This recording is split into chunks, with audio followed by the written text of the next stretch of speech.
This is the Late Round Podcast with your host, JJ Zachariason.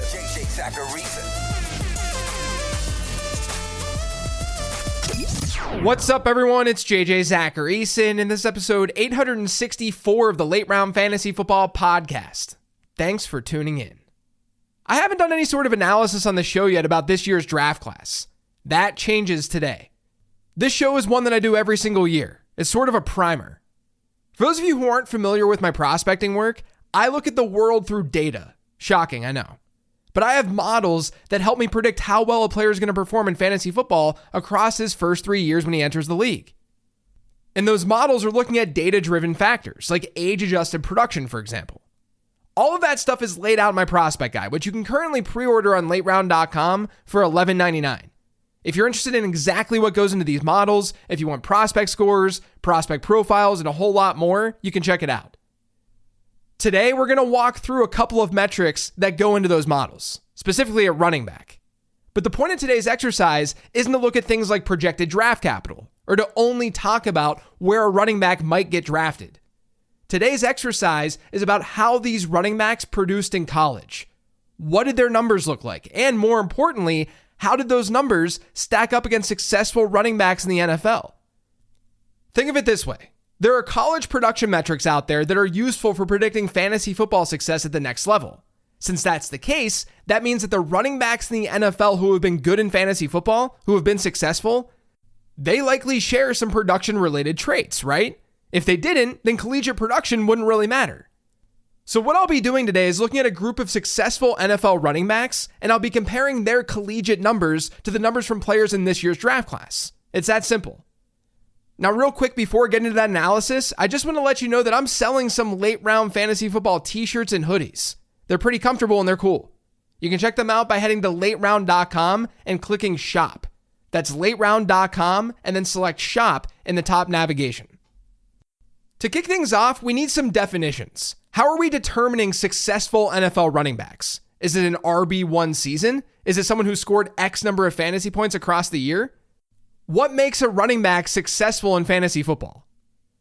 Now, this is a little arbitrary, which is fine because this is just a high-level look at the production profiles in this year's draft class. So it's okay to be a little arbitrary with our definitions. But I'll be defining successful NFL running back by players who scored 14 or more PPR points per game across multiple seasons since 2011. Why 14 or more PPR points per game? Because it's a relatively usable RB2 type season.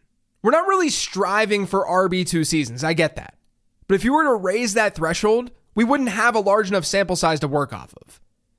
When you do this, you get 42 individual running backs. So 42 running backs since 2011 have given us multiple seasons of 14 or more PPR points per game. And a running back needs to have played at least 8 games for a particular season to count. Some, like Aaron Jones and Christian McCaffrey, they've done it a lot of times. Many have done it just a couple of times. But it gives us a good list to work off of that includes the best running backs of the last decade plus. Now, within my prospect model, I only analyze running backs who either went to the NFL Combine or who were drafted. Sometimes you get players who weren't part of the Combine who do get drafted, so I want to include all of them. That does leave out undrafted players, though, who weren't Combine invites. The model also dates back to 2011, so any player before that, the data I have for them isn't as robust. So we've got to eliminate those two groups from our successful NFL running back sample. And that leaves us with 28 running backs. There were a lot of older guys like Jamal Charles, Ray Rice, Adrian Peterson, who are now not part of this sample. So let's just recap where we're at. We're trying to find out which running backs from this year's draft class produced like studs in college. To define studs, to get our stud sample, I looked at successful running backs in fantasy football over the last 12 years. And there are 28 of them. The goal now is to look at what the group's production profiles generally looked like. And this is where we start to get a little bit nerdy. Now, I've hinted at this over the last month or so, but I have changed my prospect models a little bit. I also changed the name of them. They're now referred to as the ZAP model, which stands for Zachariason Adjusted Prospect Model. I know, it's such a cool name. It's so creative. One of the big things that I changed this offseason, though, or over the last month, is how I look at breakouts. Typically, when someone describes a breakout, they're talking about a point in time when a player had a really good season. Puka Nacua broke out this past year as a rookie. Nico Collins in 2023, he broke out as a third-year player. College breakouts happen too, and knowing when a player broke out, that can help you with your prospect analysis. Now, one common way that people have looked at breakouts in the past is through breakout age. Breakout age tells you the age that a player was in college when he hit a certain dominator rating threshold. You don't need to know what dominator rating is. Just know that it's an attempt to measure how much of an offense a player owned, essentially. So if a player did a whole lot within his offense at a young age, that would be a good sign. When someone does something really well at a young age, that someone is probably good at that something. We do get signal from breakout age, especially at wide receiver. I used that in my previous iteration of the prospect model. But with the ZAP model, I decided to create my own breakout score. And the reason for that was pretty simple. Number one, I don't think dominator rating is some flawless metric. There are others at both running back and wide receiver that I like more. Number two, breakout age is very, very binary. A player could be this close to breaking out, and if he fails to reach the proper threshold, then he's looked at the same way as a guy who had absolutely no production, at least within that metric. So this offseason, I developed a breakout score at both running back and wide receiver. For running backs, a breakout score is a number between 0 and 100, and it looks at the age of a running back when he hit multiple thresholds in total yards per team play. And that's prorated for games played, with a minimum 6 games needed for a season to count. So instead of saying, this guy did or did not hit this singular metric, breakout score is looking at multiple thresholds for that player to hit. And it's looking at one of my favorite running back metrics, which is total yards per team play. Breakout score is pretty predictive, and it's one of the 2 production metrics that I'm going to be talking about on today's show. The other metric is another one that I love. It's reception share. Reception share is pretty straightforward. It's the percentage of receptions that a player sees within his own offense. Running back receiving is really important at the college level. A good receiving profile running back doesn't mean the player will be a good receiver as a pro. Instead, it tells us something about both intent and ability. If a running back is getting a lot of work as a pass catcher, then his team may be trying to get him the ball. That's a sign of talent.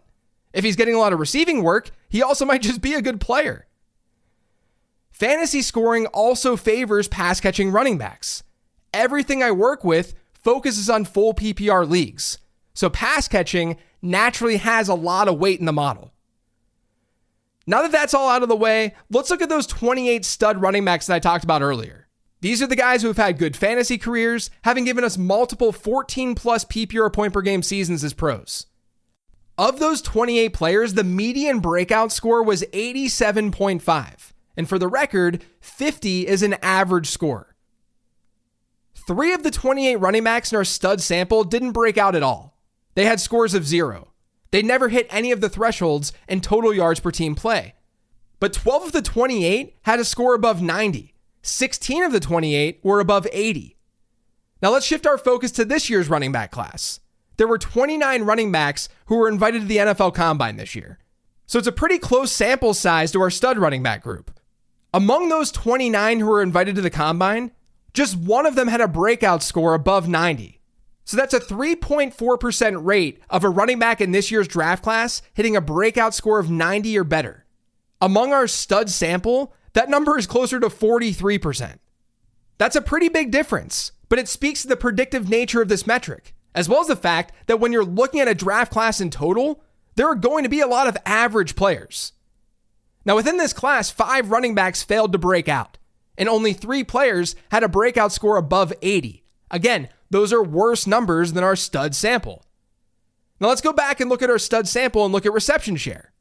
The model uses a prorated reception share number, and for that number to count for a player, he needed to play at least 6 games in a single season in college.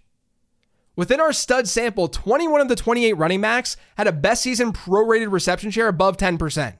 When looking at this year's class, that number was 15 of 29. 8 of the 28 studs had reception shares above 15%. In this year's class, only 2 players had a reception share that high. So you can see that within those 2 metrics, the 2 main production metrics that this model looks at, the stud sample far outpaces the sample in this year's draft class. Which makes sense because if they're in the model, they should be helping us forecast more accurately. So if they're good in fantasy football, if they're good as NFLers, They should have had good marks within these production metrics. Unless the model's terrible, which I don't think it's terrible. Now, I do want to be clear here. Those two things are not the only things that make up a player's prospect score in the ZAP model. I'm still looking at age, at draft capital, at size. There are other factors that go into this. We're just focused on production today. The question we now need to ask is, which running backs from this year's class actually produce like studs? Well, I can tell you some players who didn't, and some of them may be interesting to you. This draft class is not very strong overall. I do think the depth might be a little bit better than others believe, but we don't have any can't miss prospects at all. When just analyzing the top of this class, it's the worst draft class that the ZAP model has ever seen. Not a single running back has a prospect score above 90. That's happened in every class since 2011, even the 2014 one. That was the one where Bishop Sankey was the first running back drafted, but Jeremy Hill got above a 90 score. Let's first look at some players with breakout score red flags. Trey Benson is someone that a lot of people view as the RB1 in this year's class. And according to NFLMockDraftDatabase.com, he's now the consensus RB1 by projected draft capital. The ZAP model doesn't fully agree with that. He has an okay enough score overall at the moment, but his breakout score is below 50. It's below average. That's because he played 4 years in college and he ended up tearing his ACL his freshman year. That led to an unproductive second season before he transferred to Florida State. But even at Florida State, Benson's total yards per team play rate never got above 1.36. That's not a good number at all. In fact, it's the 8th worst mark in this year's draft class. That's what led to Benson's below average score. And it's one to remember as we get closer to the NFL draft. Now, other players in this year's class with a questionable breakout score include Marshawn Lloyd, who's at 31.5, Jalen Wright, who's at 45, and Dylan Johnson, who's at 24. It's not the end all for those guys, but they do look worse in the model because of those lower breakout scores. Now, I mentioned that there was only one player with a breakout score from this class that was north of 90, and he's at 90.7, and it's Braylon Allen. Allen has an absurd age-adjusted production profile after entering college early and breaking out before turning 18 years old. And he was recruited at first to play on the defensive side of the ball. Now, the reason Allen's number isn't higher, the reason it's only at 90.7 and not at like 98.7, is because he maxed out his total yards per team play at 1.76. That's not an overly special number, but he's definitely someone the model likes at the moment as a bigger bodied back. With that being said, I do have some more subjective concerns. Allen's huge, like an A.J. Dillon type back, but he was below average in avoided tackles per attempt according to PFF's data. I really want to see how fast he is at the combine too. A great speed score could change his outlook, but I'm not optimistic that that's going to come. So right now, I'm kind of middle of the road with Braylon Allen despite what the model is saying. Now, as I said before, there are two other guys who have breakout scores above 80 in this class too. Both of them are smaller school players in Isaiah Davis out of South Dakota State and Jaden Sheridan out of Monmouth. It's easier for smaller school backs to produce in college. Imagine someone like Jonathan Taylor at like San Jose State. Now, with that being said, the numbers are not adjusted for school for conference at the running back position within the ZAP model. Spoiler alert though, they are a wide receiver. But a breakout score at South Dakota State counts the same as Wisconsin. It's just how the numbers work out. Davis and Sheridan are unlikely going to see high draft capital, which is why their numbers likely look the way that they do. And just because they went to a smaller school doesn't mean that they automatically are going to produce. There are plenty of smaller school running backs who got invited to the combine who didn't produce that well in college. So watch out at least for those two backs. Now let's move on to reception share. This number matters a little bit less than breakout score, but it's still something to look at. I usually use a best season prorated 10% reception share as a quick benchmark. A player below that mark scares me a little bit more. As we saw, we've got a lot more running backs over that mark in the stud sample than the 2024 class sample. And Trey Benson gets another shout out here. He's under a best season reception share of 10%, as is Audric Estime. Estime, though, had a 79 breakout score. He's looking pretty okay in the model today. Now, most of the higher end running backs in this class had okay enough reception shares. But I do want to shout out another small school guy in Dylan Laube. He not only has the highest best season reception share in this year's draft class, he has the highest best season reception share in the entire ZAP model database. Now, he went to New Hampshire. You have to take all of that with a grain of salt. I'm sure his draft capital will be lower simply because of that. But he's a really fun prospect who could find himself in a pass-catching role at the next level.